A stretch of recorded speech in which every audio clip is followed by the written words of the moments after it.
Well, good Wednesday afternoon, y'all. How are you doing? I just got back from the dentist.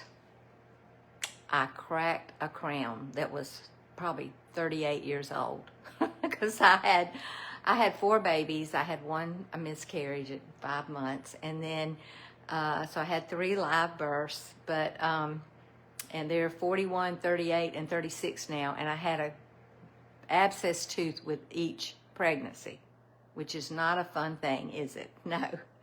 And now they're so expensive. But anyway, a couple of days ago, the tooth cracked, so I went to see the dentist today. And the coolest thing is this young man had volunteered with me at the nonprofit where I had a local doctor and I had founded. It was a medical clinic for people that didn't have insurance, and he volunteered to work in the dental clinic. We had a dental clinic, and then he went and he applied to dental school and he got in, and now he's back practicing dentistry. And I asked him, I said, Mark, how long ago was that? He said 10 years. I'm like, yeah, because he's been practicing for 6 years. So it's amazing how the world goes around. But anyway, I wanted to show you this. So here's what I did today. So if you do not have this recipe for how to toast pecans without ever burning them again, it's in my cookbook, which is coming soon. But let me give you the skinny on it. You turn your oven to 375. You pour your nuts out on your pan. When it comes up to temperature, to 375, you turn it off and you stick the nuts in the middle of the oven. And then 20 minutes later, they're done. And my husband was eating those. He goes, gosh, those are good pecans. I'm like, yeah, I didn't even put any salt or butter on them. And they are perfectly toasted. So this is a great gift. You can actually, people do all kinds of things with them. But I like them just plain like this. Okay, I want to show you this recipe. Now, I did part of it last night because I didn't know how long I'd be at the dentist. So I want to show you what's underneath here. So what is underneath this spinach? So this is a box of spinach or a bag of spinach, organic spinach. Up under here is 4 chicken breasts that I cut into bite-sized pieces, all right? And then a packet of mushrooms, chopped up too, not big hunks of mushroom. And then I sprinkled some herb, just some, it's actually, let's see what I sprinkled on there. Okay, whoops, what is it? Actually, it's a keto chicken. It could be a poultry, whatever you want to sprinkle on, whatever kind of, salt and pepper, whatever. And then I put the spinach on top. Now this is the good thing. I've got a tub of Philadelphia cream cheese, chive, and onion, all right? And I'm going to spread this over it. Now, this is kind of the tricky part, is I'm just going to put it in there in little clumps. And I've had this is room temperature. It's been sitting out for a while. So you have to kind of put it in and spread it out. But this is the goodness right here. Yeah. So that's what I'm doing. Just like that. I got this from my friend Marla. We went to her house Sunday night before we took off on our trip. And she said, let me cook supper. I'm like, no, you're not going to do that. We're going to take you out to eat. And she said, I've already got the stuff. And I'm like, well, okay, I'll help you cook. So we got in there and I cut up the mushrooms, and maybe I cut up I don't even remember what I did, but she was fast and furiously working on whatever she was doing. And it was so delicious. And I'm like, Marla, I have got to have that recipe. So it is so, so simple. Now, the recipe did call for chicken broth, like a half a cup, but she didn't put it in there, and it was plenty moist. Because that spinach, it's going to moisten down. All this cream cheese is going to moisten down. So I'm going to try to spread this a little bit more, because she had hers really spread out on there. So I'm going to do this. I'm going to kind of spread this out a little bit more. How you like my red jacket? I ordered it from Amazon. I thought, I'm not too much for a denim jacket, like a blue denim, but I think I'd love a red one for Christmas and Valentine's and football games, Georgia football games. So I ordered it. And what do you think about it? Look at it. What do you think? I think it looks cute with jeans, and you know, I'm not one of those model people that does all that stuff. But anyway, I just ordered it from Amazon. Just got it a couple of days ago. All right, so I'm gonna spread this out a little bit more. You see what I'm doing here? Because this, and then I've got the oven on 350. So what you do is you cover it with, I'm gonna cover it with foil, and I'm gonna, hold on, let me spread it out a little more.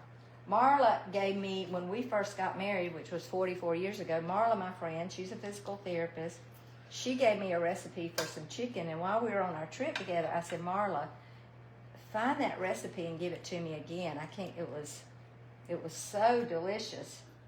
So you see I'm having fun spreading this out, but it's gonna be good. All right, so there we go. I think that's gonna work right there.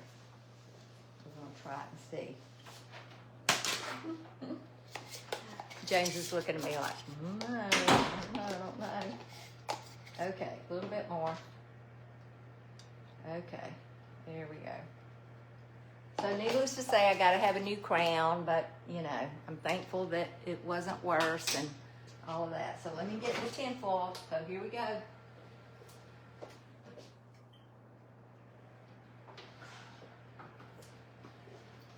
Now, I don't usually use tinfoil, but that's what this recipe called for, so that's what I'm gonna do. I'm gonna cover this and let it cook for 20 minutes. So I'm gonna turn my timer on. I just bought this because I didn't really have any tinfoil. Let's see how I can figure this out. There we go.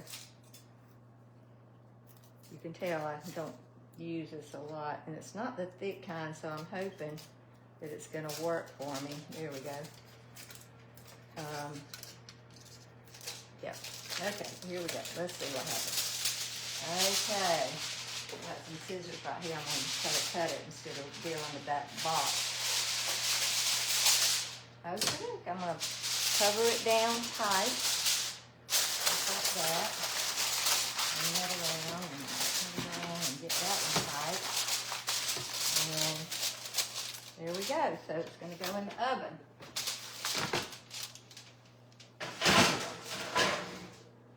Okay, and I'm going to set the timer for 20 minutes.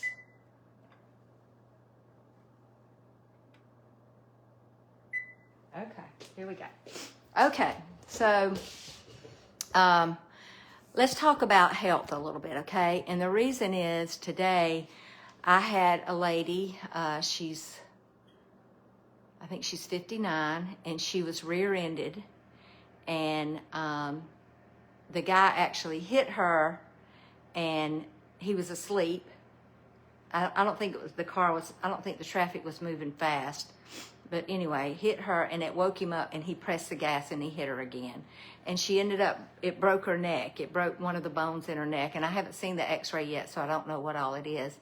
But she's in a lot of pain, and you know, she's able to go to work, but she's in a lot of pain. She has horses, she has a farm, so she's, you know, very active person.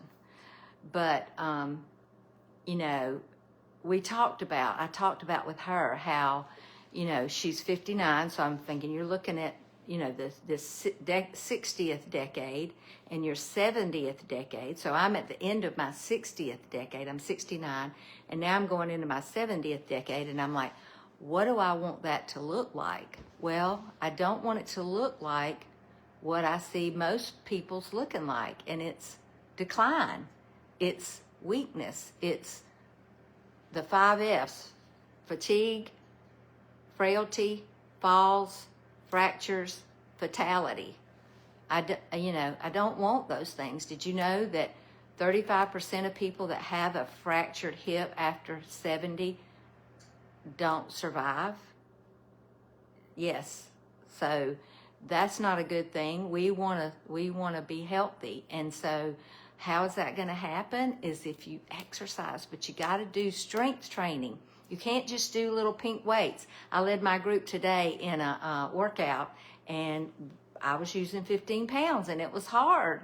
But I'm like, this is what I got to do to keep my muscle in my core in my shoulders. Now, you don't have to do 15 pounds, but you got to do something. You got to do something other than your little pink weights. So I just want to encourage you.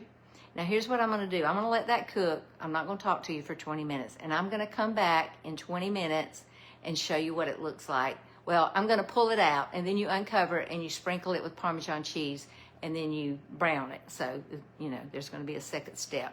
So, hey, Cindy, I see you on here. I'm cooking that delicious casserole that Marla cooked for us while we were up there visiting her. I hope it is as good as hers was.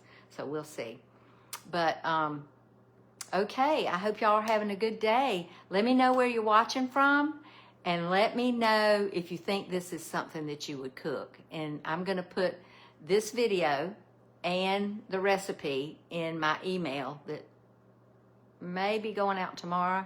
I think I can get over there and do it. So, but it's actually got to be 2 videos for the final. I'm probably just going to put a picture of the final stage. So just know, here's what happens in the final stage. You uncover it, you sprinkle it with Parmesan cheese, and I'm probably going to mix in some mozzarella cheese, and then you put it back in the oven and let it brown, and then it's good to go.